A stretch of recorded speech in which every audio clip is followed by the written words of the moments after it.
Hello ನಮಸ್ತೆ, ಎಲ್ಲರೂ ಹೇಗಿದ್ದೀರಾ? ಇವತ್ತೊಂದು ಇನ್ನೊಂದು ನೀತಿ ಕತೆ ಹೇಳೋದಕ್ಕೆ ಬಂದಿದ್ದೀನಿ, ಕೇಳ್ತೀರಲ್ಲ.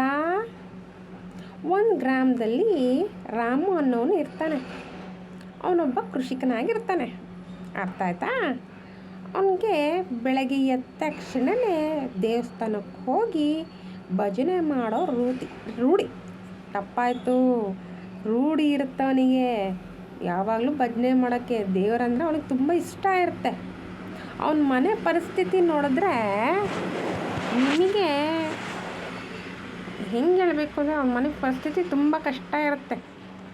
ಆ ಪರಿಸ್ಥಿತಿಯಲ್ಲೂ ಕೂಡ ಅವನು ದೇವರನ್ನ ಬಿಟ್ಕೊಡೋದಿಲ್ಲ. ಅವನಿಗೆ ಅವನು ತೋಟದಲ್ಲಿ ಭಾರೀ ನಷ್ಟ ಆಗ್ಬಿಡ್ತು.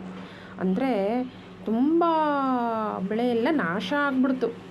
ಆವಾಗ ಗ್ರಾಮಸ್ಥರಲ್ಲೆಲ್ಲ ದೋಷಿಸ್ತಾರೆ ಇವನ್ನ, ನಿನ್ನ ದೇವ್ರ ದಿಂಡು ಏನೂ ಇಲ್ಲ ಅಂತ. ಅದಕ್ಕೆ ರಾಮು ಏನು ಮಾಡ್ತಾನೆ, ಭಜನೆನ ಮಾಡ್ತಾನೆ ಇರ್ತಾನೆ, ಬಿಡಲ್ಲ. ಅವನು ಮಾಡ್ತಾನೆ ಇರ್ತಾನೆ.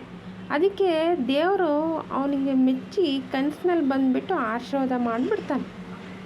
ಆವಾಗ ದೇವರು ಹೇಳ್ತಾನೆ, ಮುಂದಿನ ವರ್ಷಕ್ಕೆ ನಿಮ್ಮ ತೋಟಕ್ಕೆ ನಿನ್ನ ಜಮೀನಿಗೆ ಭಾರಿ ಮಳೆ ಬರುತ್ತೆ ಅಂತ ಹೇಳಿ, ಸಮೃದ್ಧಿಯಾಗಿರ್ತೀಯ ನೀನು ಅಂತ ಹೇಳಿ ಆಶೀರ್ವಾದ ಮಾಡೋದು. ರಾಮುವಿನ ಭಕ್ತಿಯಿಂದ ಪ್ರೇರಿತಾಗಿ ದೇವರನ್ನು ನಂಬಿದ್ದಕ್ಕೆ ಇಷ್ಟೆಲ್ಲ ಆಯ್ತಲ್ವಾ? ಇಲ್ಲಾಂದರೆ ಈ ಕಥೆಯಲ್ಲಿ ಏನು ಅರ್ಥ ಆಯಿತು ಅಂದರೆ, ಭಕ್ತಿ, ಶಕ್ತಿ ಮತ್ತು ನಂಬಿಕೆ ಮಹತ್ವವನ್ನು ಸಾರುತ್ತೆ ಅಂತ ಹೇಳೋಕ್ಕೆ ಇಷ್ಟಪಡ್ತೀನಿ. ಗೊತ್ತಾಯ್ತಲ್ಲ? ಈ ಒಂದು ನೀತಿ ಪಾಠ ಚಿಕ್ಕ ಮಕ್ಕಳಿಗಲ್ಲ,